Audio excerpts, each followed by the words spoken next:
This is all about chemistry, biochemistry, pre-professional programs, and other at Luther. We might have people who are interested in things beyond chemistry, and we understand that maybe psychology, maybe some music as well here today. And if you have any questions about that, we'll do the best we can to try to answer that and then move on. But I'm going to focus primarily on chemistry and biochemistry, and I'm going to try to keep the time here so I don't have a whole lot of time until my colleague, Professor Wilker, will speak. Professor Wilker and I are members of the chemistry department, and we have 8 faculty in the chemistry department, and then we have a couple of current students on the call here today too, and it's Steph Almquist. And I'm not seeing your pictures right now, folks, because of the setting I'm on. So Steph, you can wave if you want. And Noah Meyer, they're both current Luther students. So just a little bit about Luther College chemistry. I'll be brief here because we want plenty of time for you guys to be able to answer or ask questions and us try to answer them. So chemistry and biochemistry really are involved with transforming matter and transforming people, as you see here. And the picture at the top really exemplifies that. We're doing chemistry, but it's a very hands-on sort of activity. We've got the human component, which we think is very important in doing chemistry at Luther College. We also have biochemistry. I wanted to open this up. So biochemistry is very important. We have a very strong biochemistry program at Luther College with, in addition to the coursework that's available, also research that's possible too. So just scrolling down the Luther College Chemistry Department webpage, so use this as a prompt for some of the things we want to make sure you know about. One of them is why study chemistry at Luther. And you see here that's nationally recognized by the American Chemical Society. So our curriculum, our program is accredited by the American Chemical Society. We have a flexible curriculum. Students can tailor the curriculum to their needs. And we have credentialed and accessible faculty, meaning that all of us are PhDs or master's level chemists, and we are available to our students in the classroom, outside of the classroom, and in research settings, as you can see from the picture on the right, which is also a video. I encourage you to look at this. Janelle Olson graduated with a chemistry major, and you see a quote here from her. We have lots of stories about successful chemistry and biochemistry students at Luther. We hope we're going to be able to meet you in person. Once you do come here, you'll find that we have these things mentioned: nationally recognized program, flexible curriculum, meaningful research, and accessible faculty. And we love to connect with you as much as possible. So I'm at the 5-minute mark here, and I promised Professor Wilker that I would turn it over to her. My name is Claude Merzenich. I'm a professor too here at Luther. And Molly, if you want to go ahead and talk a little bit about the research aspects, that would be fantastic. Yeah, Claude, do you want to stop sharing your screen, or what is your plan? Yep, I Awesome. will do that as soon as we get there. We go. Great. All right. That should bring you into a little bit of a different format here, and you can change and look at all of the pictures of everybody if you go to the what's called the gallery view as well. And so that potentially you can see me. So I wanted to just highlight a couple of opportunities that we have in the sciences here at Luther. So specifically in the chemistry department, Claude and I both participate in student faculty research, but also in the biology department and in the physics department. There are many students that participate in collaborative research projects. And one of the reasons I wanted to highlight this is it's important really to gain some extra insight into what doing science is really like. And so that's why we do these experiences. We do ongoing research projects that the faculty direct. Really, usually it's a project that the faculty member has been working on in most cases for many years. And then we have students that come in for either a summer or a semester or even potentially multiple years and work on that project as well. And so it really is a collaborative project where the students then get the opportunity to learn about a new research project, collect data, analyze data, and then also present data and present their work. So we have the opportunity to present during the school year at Luther. We have a research symposium that many of the different departments participate in, not just this in the sciences actually. And then many of our research students also have the opportunity to travel to local, regional, or even national meetings to present their work, but that also is a great opportunity to learn about what science is going on elsewhere, as well as do some networking and connect with the larger community. And so I wanted to highlight just a couple of things that were going on in the chemistry department, but also I'm happy to take any questions about other research opportunities in the other sciences when we get there as well. So just to give you a scope of the type of research and the type of science that's happening in the chemistry department, is that we have a variety of each of us, or each of the faculty members in the chemistry department has a different research interest, and they're kind of wide ranging. So we have someone that's working on sustainable polymers, so the idea of making new plastics from readily available materials. We've got lipid research happening, how lipids interact with cell membranes. We've got some supramolecular chemistry, and what does that mean? That's large molecules interacting with small molecules. And so the idea of how do we understand a large thing like a protein or a large molecule that has a hole in it, or even a solid that has a hole in it. How do we understand how small molecules or elements could go into that structure? So we've got some of those very interesting, innovative things happening. My own research is in nanoscale materials, so that's a billionth of a meter. The reason we study at that scale is the idea that it's in between a molecule and a cell. So a cell is much bigger, and a molecule is much smaller. Even a protein is much smaller. So we go to that in-between region where there's some interesting properties. I'm particularly interested in those materials because of their high surface area. So I do catalysis. So the idea of we need a surface in order for to catalyze a reaction to happen. So difficult reactions often need a catalyst for them to occur. Maybe heard of a catalytic converter. We use the surface area in order to catalyze an important reaction. So I look at those properties on that really small time scale. My time is almost up as well. I just wanted to highlight that we also have other opportunities to learn about science through seminars, as well as chemistry club and pre-health club in the sciences here. We've got opportunities to learn from other students and to do activities and learn about external research opportunities, internships, and other careers. That's what I had, Claude. Great, thanks, Molly. Appreciate it. Okay, at this point, we have a chance to get a little tour of the chemistry department. Our current students will know this place very well. As you know, we're having a little bit of a virus issue lately, so our students are off campus, like in most locations.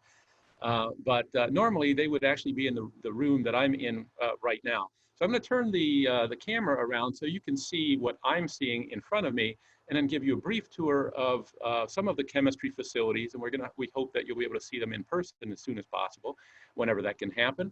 But here we go. So I don't know, should I highlight or spotlight mine, Molly, or what do you think? Yeah, go ahead and spotlight yours. Yeah, I'll That's spotlight great. mine. There we go. Okay, so I'm going to take you on a little tour here. Just have to unplug my computer. First thing I want to do is turn this around.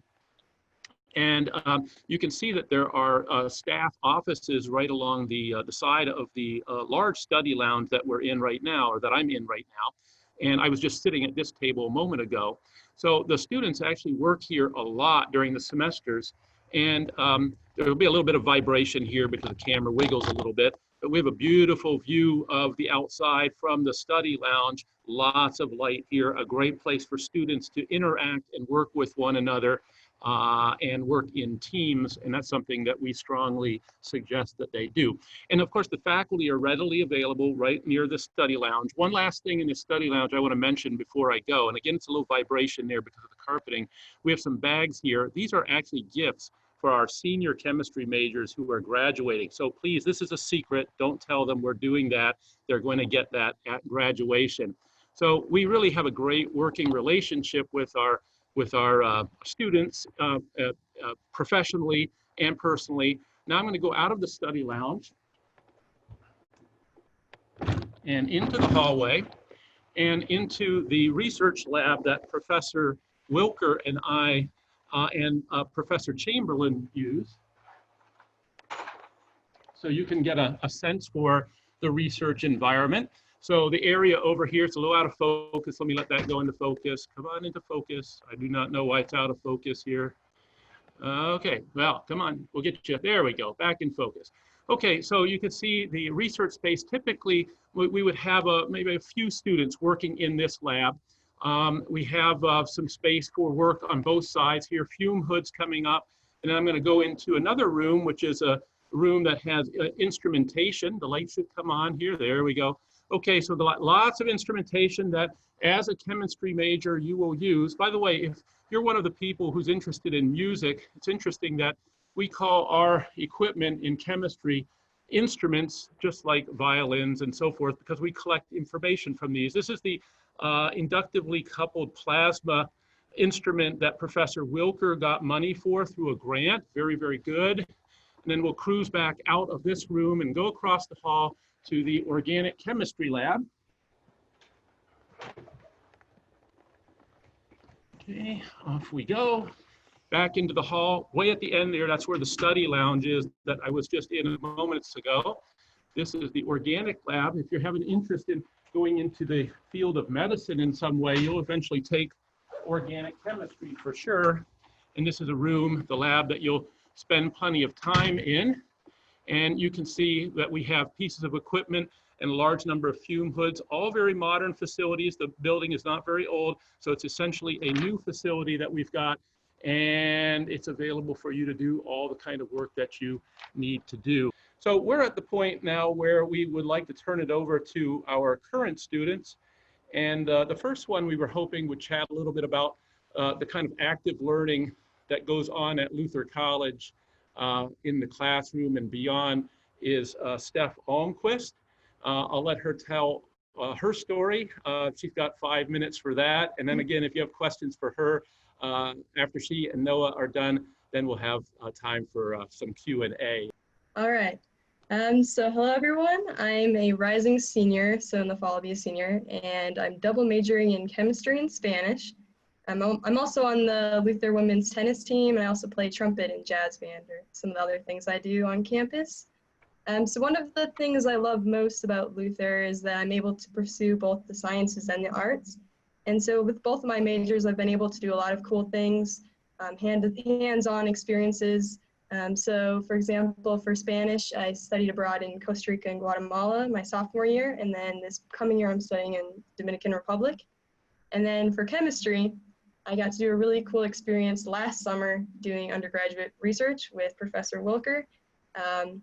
And I also got to use the ICP a lot that Claude had mentioned, analyzing soil and water samples. So that was a really cool experience because I gained a lot of independence in my lab techniques and just really got a sense for what doing research is all about. And also my sophomore year, I also worked as a lab assistant for the chemistry department, which is another really cool way that you can get involved with chemistry.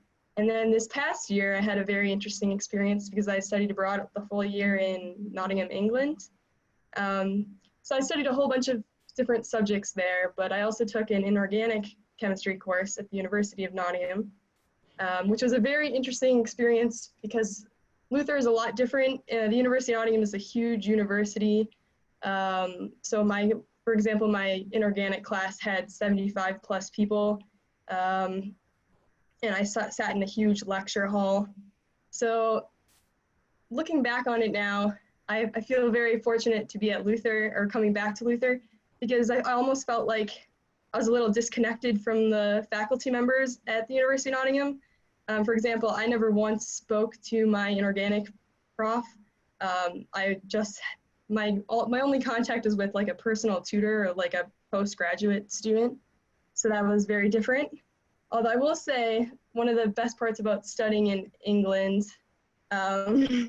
was that I kind of got a different feel for how science or chemistry in particular is taught throughout the world. So the way that they do like Lewis structures or group theory was very interesting to me. And also when they say things like aluminium and methyl, that was pretty cool as well. So yeah, So that was a really cool experience. Unfortunately, I had to come home early because of COVID, but I still had a great time over there. So then in the fall, I'll be coming back to Luther, and I'm hoping to continue doing research, both for Professor Wilker and also as a continuation in preparation for my senior project in the spring, and hopefully working with the chemistry department again. Great. Thanks, Steph. Really Thank appreciate it. you. Wonderful. Okay. Noah, your turn. We'll spotlight you too here. Here we go. Okay, so I'm Noah. I'm going to graduate in 2 weeks here. So I've been at Luther for 4 years. I've been affected by COVID and I'm at home now. I live in Trempealeau, Wisconsin, which is just outside La Crosse. And I'm a biochemistry major. So that's kind of was a new thing when I came to Luther. I started out as just a chemistry or biology major. And like Claude said earlier, you can really tailor that to any style of what you want to do. I was thinking pre-med at first. So I took some biology courses, I took some chemistry courses, and ultimately landed in the biochemistry major. But you can for sure do many different things at Luther and explore your interests. I would say that Luther's given me a lot of really cool experiences. One of the biggest parts for me and reasons why I chose Luther was the engagement with the faculty. I feel like, and especially in the chemistry department, I could go and talk to any of the chemistry professors and not even have a chemistry or have a conversation about chemistry, but just have a regular conversation with them about anything, which is really beneficial for me, just being able to be personable. At first, I was, I guess, relatively afraid of talking to professors, but as I grew through Luther and just in my life in general, I became more comfortable with that one-to-one contact with professors. And so I also did research last summer, not with Steph, but with another group, with Professor Tokheim. And that was a really, really awesome experience. Like Steph said, I got to work on my lab skills and just better myself as a chemist. And that really helped me grow independently and working with a team. And I think chemistry in general has prepared me. I plan in the fall to go to St. Mary's in Winona, Minnesota. And I'm going for a master's in teaching there. So Luther has really prepared me, especially, they probably talked about this to you. Oh, excuse me. They've talked about the liberal arts education and how well-rounded Luther is. But for me, that really, really hits home because I not only have taken chemistry and biology and science courses, but I've also been able to, like right now, I'm taking a history of jazz course, which at a bigger university, I would have never been able to take something like that. So I feel like Luther has prepared me really well for a graduate program and for beyond Luther. And I think that my experiences at Luther have been really fun and successful. Great, thanks, Noah. You know, we faculty love all of our students. We love working with them, we like being with them, and we miss them. But I have to say that we especially love Noah today because he's wearing a Luther College shirt. You know, Yeah. we did not plan that, and oh, you got one on too, Steph. Okay, all right, both of you, fantastic. I've got one of those, but it's hanging in my office. Okay, so I can talk a little bit about my double major. So it was a little bit difficult, admittedly, to try to fit in chemistry and Spanish specifically because technically for a Spanish major, you have to study abroad for a minimum of 12 weeks.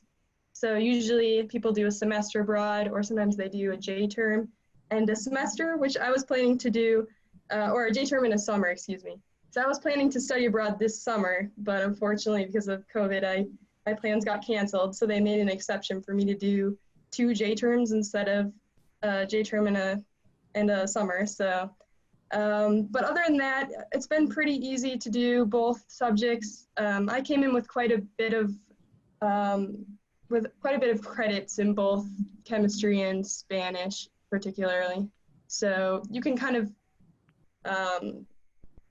make your schedule work to take both subjects, and I'd say it's in general it's pretty easy to double major at Luther in general. So that I have current advisees who are not only double majors in like science and math, but also like Steph is my advisee in the languages, or I have a advisee who's a double major in chemistry and Asian studies, and one junior student who's a double major in both music and chemistry. So it's a little bit of a challenge with working in, I would say, especially the upper level labs and then the ensembles, but we have very flexible schedules as far as trying to accommodate our students.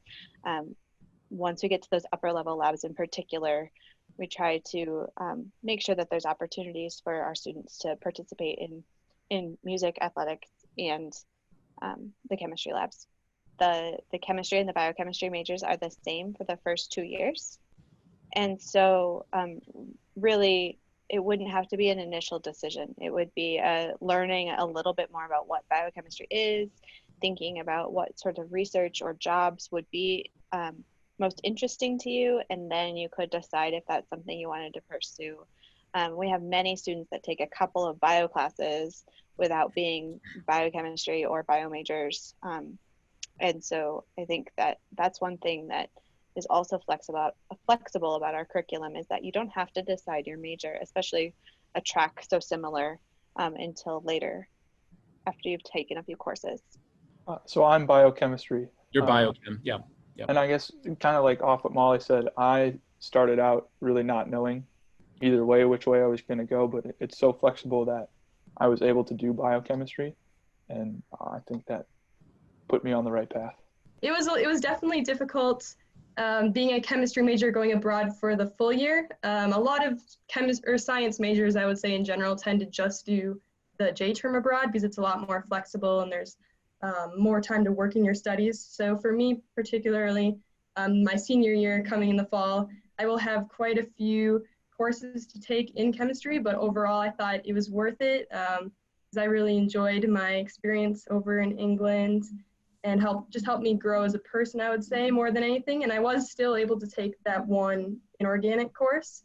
The tricky part with studying in England especially was that I wasn't able to take lab courses over there based on their restrictions as in for the international students in the Department of Chemistry at the University of Nottingham. But overall, I would say it is possible for sure.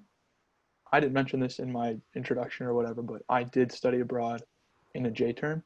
And with regards to chemistry, it really didn't throw me off at all. I was easily able to go abroad during J term and spend that month away from Luther. And I think it was beneficial to just that liberal arts experience as well. I completely agree, is that we try to be as flexible as possible and give you the opportunities that you want in your college experience. And that's been, as I've been working with Steph to figure out her year abroad, it was never a no, it was a let's figure out how this is going to work. And so I would say it's not uncommon. Let's go over to the other camera, and we'll continue on with the tour. Great. Okay, so like I said, we are in the organic chemistry lab right now.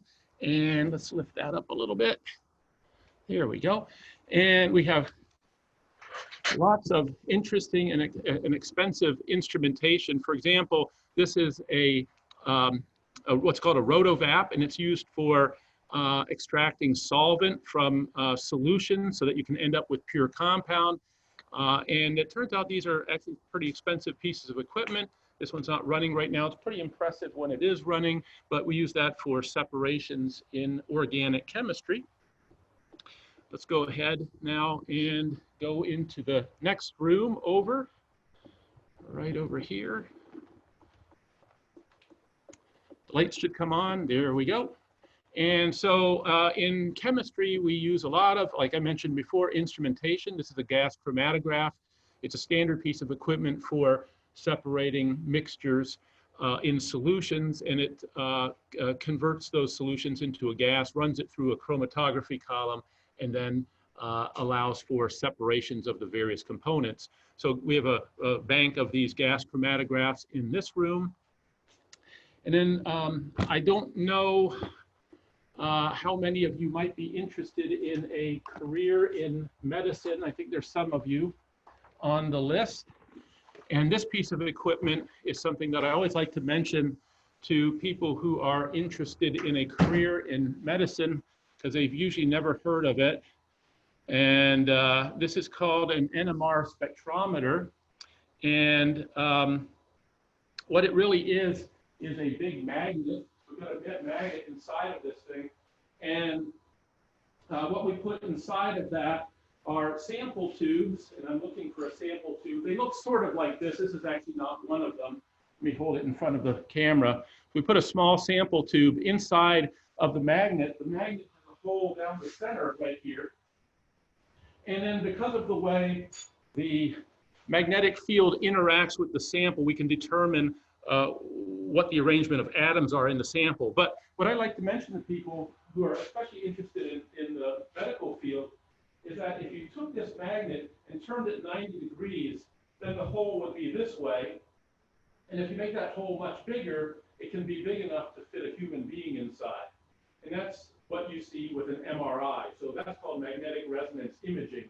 So if you understand how the NMR works, which means nuclear magnetic resonance spectroscopy, if you understand how that works, you have the basics of how an MRI works. Of course, an MRI is an important tool in the area of medicine. So we'll step out of this lab. If you have a question about anything as we go through, you can chat it in, and I can see that. I see maybe there's a message right now, so let me take a quick peek here. Molly, if you see anything, let me know.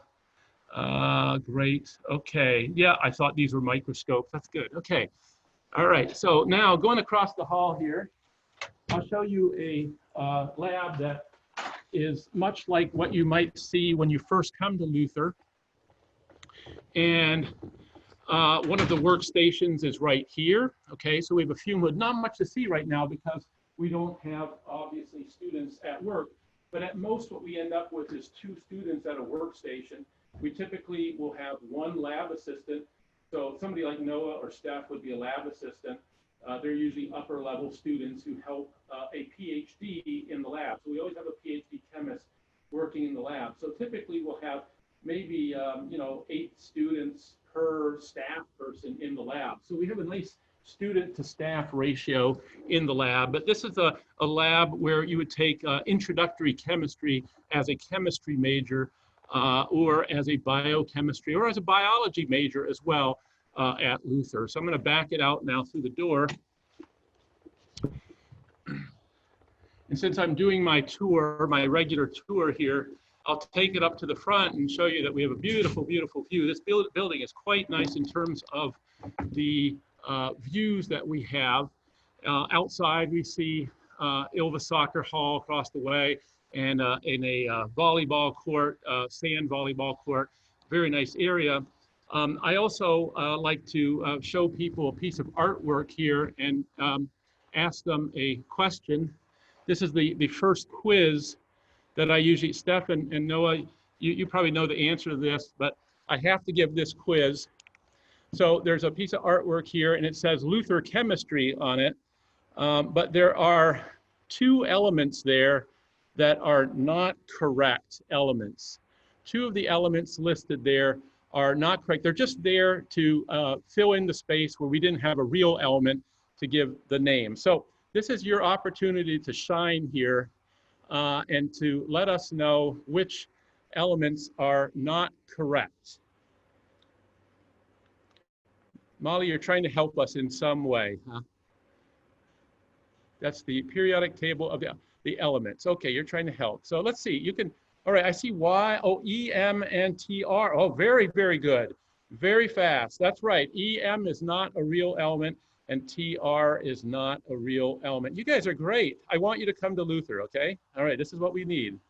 Fantastic. Okay, so that's a little bit of artwork there. Good job on the first quiz. If you didn't get it right, you know. Now, I'm on a carpet I now. really like that we can spell Luther. It's just chemistry we can't spell. Yeah. Yeah. Luther works because we've got Lu, which is lutetium, Luth, thorium, Th is thorium. It's one of my favorite elements. And then Er is erbium. But anyway, we got a nice periodic table over here. Now, this is real. Everything on this periodic table is a real element. Okay, cruising along. What should I go to next on the other side here, Molly? What do you think? I don't need to go into 201 lab, or do you think? No. No, I don't think so either. Maybe go to the laser lab. Sure. Yeah, you can head over to the laser lab. Or go, there's a light on in this one. Yeah, I'll go this way. This is another research lab. And so we've got plenty of space for research here. Okay, so Noah, is this where you did most of your work? Yes, we Yeah, pretty right. much exclusively worked in there, yeah. Yeah, right. If you have anything to say, please feel free. It's a nice area. I wonder if any of your experiments are still going on in here, huh? Okay. Claude, I'm going to answer a question here. Yep, fire away. Okay, so the question is, what else is in this building? All the science facilities. Yes, so this building that Claude is currently in is the laboratory building. And so this is where the biology and the chemistry labs are, and not any lecture classrooms, right? So we actually, all of the lecture classrooms, the regular classrooms, are in the building next door. And so this is just a lab facility, and then there's the study lounges and the faculty offices in that building. The physics labs, the physics labs are next door in the other building as well. Any other thoughts about the building, Claude? Did you already mention biology? Yeah, biology's downstairs. Yeah, downstairs, yeah. And yeah, chemistry's on the top floor. Yeah, in case Claude blows anything up. Right. So in case we burn anything down too.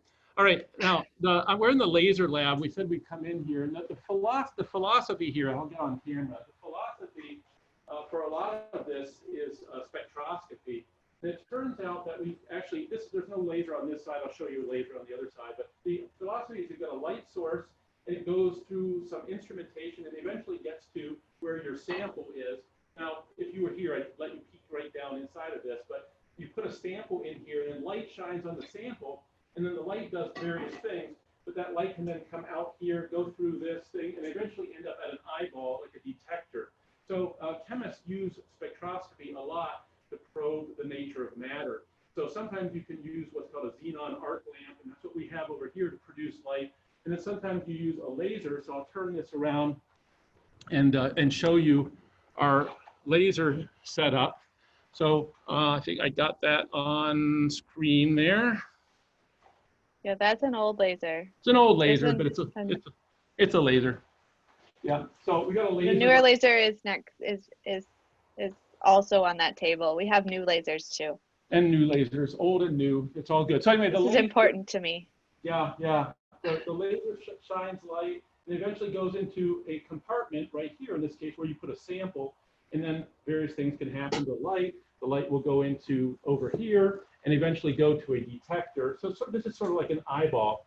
Anyway, this equipment really is fairly expensive, and it's used to probe the nature of matter in various ways. So we'll keep cruising through the laser lab and now go over to the, we call it the advanced lab. It's sort of like for physical chemistry types of courses. And presumably, yep, here we go, lights on. We have a nice little space here that Noah and Steph know a lot about. It's a nice little workspace with some computer stations and some very personal sorts of things. You can see this very important section here is where we bake tea and coffee in the lab, some other resources. But how many students at one time will typically work in this lab, Molly? Yeah, so we usually have 8 or 9 in that lab. Ideally 8, which would be 4 pairs, and there's like 4 tables in there. Okay. Yep, and then in the advanced lab courses, They're smaller lab sections so that each of the students can use all of the instrumentation. So that's one of the things that's really important to us in the advanced labs is that the students actually get to use the instrumentation themselves rather than just myself running the instruments. Right, all hands on. Yeah. Yeah, all hands on. Let's see if the lights go on here. Yes, they do. So when you're talking about instrumentation, this is what you're talking about here, right? Yep, you're a little out of focus again, Claude. Okay, yeah, my screen, I should spotlight it. It's hard for me to see. Let me do that. Yeah, I'm not sure why it goes out. We'll wait for a second to see if it'll come back into focus. There we go. Yep, right there on that printer. Yeah. But that's another GC with a mass spectrometer detector. This one. Yeah, this one over here. Yep. Yep. Right. So yeah, a fancier looking gas chromatograph than what we had across the hall. That's for sure. Of course, it's got the mass spectrometer coupled with the GC. You hear about this a lot in forensic type TV shows, forensic files, that sort of thing, where they'll use a GC mass spec to figure out the components of a mixture. Okay, yeah, so I've got another laser over here too. I've never used this laser. Have you used this one, Molly? Yes. What have you used it for? That laser that we use for a specific experiment in instrumental methods lab. Where did you do your Raman experiments? I guess is what I'm getting at. In the laser lab. In the laser lab, I should have shown that. So that hand sanitizer, you determined the concentration of ethanol in it, and yeah. Yeah. Okay. All right. Very good. Okay. So that's some more equipment, and then one more research space. Biochemistry is downstairs. There's a whole biochemistry lab. It looks a lot like some of the labs we've already seen. So I'm probably not. But I don't think your camera will go down the stairs well. No, but I could take you guys for a ride in the elevator, but we'll pass on that. So I'll wait. Yeah, I think so too. We'll wait until this gets in focus. So this is another research lab, Professor Olga Michael's research lab. And obviously we're not doing research at the moment. Temporarily or part of the time, we've got some kind of like a little museum of old instruments. These are not the kinds of instruments we use nowadays, but they're kind of fun to look at. And a lot of the work in the lab is done in fume hoods to protect the workers from accidental release of gases. So we've got fume hoods, we've got all the safety devices needed for everything. And anything else I should show at this point, you guys, Steph, Noah, or Molly? What do you think? No, I think you covered it, Claude. Okay. Do we have any other questions about things beyond our facilities, other courses, other opportunities in chemistry? Anything else that I can answer for you?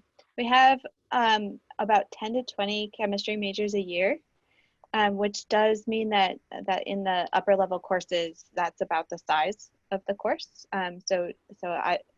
Noah can probably speak to the size of his classes, especially in the upper level classes. They're much smaller, and that allows you to get a little bit more of the hands-on.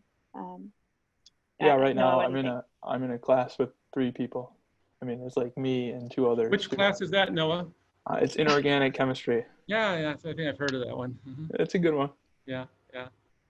But standard. A little different from Steph's inorganic situation with a few more than what we have here. And just to give some perspective, this inorganic chemistry class, I've looked at the numbers, for example, at the University of Wisconsin-Madison, the same class that, and I think I've mentioned this in class, Noah, but the same class that we have at Luther, essentially the same curriculum taught at the University of Wisconsin, has 30 students in it. So we have 3. We call this an order of magnitude difference. And that's very important in terms of the possibilities for interactions. And then I also like to mention too, the number of students who graduate with a chemistry or biochemistry major, the combination of those two at Luther. This year, Molly, I think 8 or 9, right? I always forget the exact number. Yes. Yeah. Yep. And we have about 8 faculty in the chemistry department. So you can see that the student to faculty ratio for students graduating with a chemistry/biochemistry major at Luther is about 1 to 1. So it's not a 13 to 1 student ratio. It's not a 20 to student ratio. For people in chemistry/biochemistry, it's a 1-to-1 student to faculty ratio. That's very important. So for better and for worse at times, we get to know you and you get to know us as faculty if you come to Luther. Claude, I was answering a question in the chat, and I wanted to just clarify just a second here. The question was, do we have a BA or BS? And the answer is that we have a BA, but the ACS certified major, which is one of the chemistry tracks, and you get like ACS certified on your transcript, and that indicates to any graduate schools or other programs that you've done the equivalent coursework of a BS. So while it does say Bachelor's of Arts, that's because we are a liberal arts college, but we do offer all of the courses that would be in a chemistry major at a major institution as well, so that you are prepared if you're looking to go to graduate school in chemistry, you've had the opportunity to take all of the same courses. And if I may follow up on that, I like to explain sometimes, because if you don't have any chemistry background or knowledge of chemistry at places like Luther or beyond, you might wonder, okay, ACS certification, what does that mean? Well, I like to bring up that I just picked on the University of Wisconsin a moment ago. Their undergraduate chemistry program is certified by the American Chemical Society, and so is ours. There are no tiers. It's not like NCAA Division I, Division II, Division III. We've only got one certification program. So a chemistry/biochemistry experience at Luther, at least from a technical point of view, having the number of faculty, equipment, facilities, curriculum, all that stuff, research experiences, we are consistent with a major university. And yet when you work with the faculty at Luther, you're working directly with experienced people like Molly, who has a PhD, has a postdoctoral experience, people like me who have a PhD and have research experience, as opposed to the kinds of people you might interact with in an undergraduate research experience at University of Wisconsin. Not to cut them down or anything, but you'll usually work with a graduate student or sometimes an upper level undergraduate who then is interacting with a graduate student. But at Luther, you work directly with a PhD. I want to answer the next question here. So question is going to medical school, preparation, and what is the most typical path for that. So to apply to medical school, you do need to take a significant amount of chemistry. And so we do have often at least 1 or 2 chemistry majors a year that apply to medical school and go to medical school this year. We have 1 of those 9 majors graduating in chemistry is going to medical school, has gotten into medical school, is planning to go. And other students who are following other health field paths as well. From Luther in general, I would say there are more students who apply to medical school. I would say the biology department has a handful. And so ours is probably 1 or 2 a year from the chemistry department, chemistry majors. Biology is probably a little bit more like 4 or 5 a year. And then there's also some psychology majors and other, because you don't have to have a specific major to apply to medical school. You just have to take the prerequisites to apply to medical school. So there's a variety of other majors of people who will apply. But I would say biology, chemistry, and psychology are the most common. Yep. What else? Other questions? Hopefully the tour was helpful. If it wasn't, you can let me know. It's just hopefully you could see well enough. I have a quick question about the biology concentration and the ACS concentration, or the biochemistry concentration and the ACS concentration. And you actually can't do both because they're both tracks within the chemistry major. And so you'd have to pick one of those 2 tracks, but you could still take all of the courses in the other track, right? So as far as having them on your transcript, that would be allowed. Mm-hmm. The ACS major is more of that, like, it's got that stamp of approval, like Claude mentioned, that all of the schools who have met those requirements have that stamp of approval. And the biochemistry major would give you those specific biochemistry flavor classes on your transcript. And so that would really be more of a nuance of what you are planning to do after you graduate, and what courses versus what would you want on your transcript versus what courses would you want to be able to talk about as your preparation. Noah, Steph, do you have anything else that you want to jump in with here before we call it quits? Okay. No, I think we about covered it. Great, great. Well, we want to thank everybody for coming and participating. And if you need to reach either Professor Wilker or me, you can find us on the web. All you have to do is type our names in and Luther College and chemistry, and then you'll find your way right to our websites. And we have contact information there, email addresses, phone numbers. So if you have questions that come up specific about chemistry or biochemistry or professional programs or active learning at Luther, feel free to follow up and reach us and ask. And if we don't know the answers, we'll try to find them for you. I think with that, we'll probably call it a day, unless Molly, you have anything else? Yep, don't hesitate to reach out if you do have a question. Especially now, I'm answering emails all the time, and I'd be happy to answer your question. And also, we are going to do more of these. If there's something that you specifically want to see or want us to talk about, you can let us know. We can do it in this setting, or we can just chat individually also. Right. Anyway, but thanks for joining us, Steph and Noah. It was great to see you. I miss you guys. All right. Thank you very much, everybody. Enjoy the rest of the day. Bye-bye. Bye.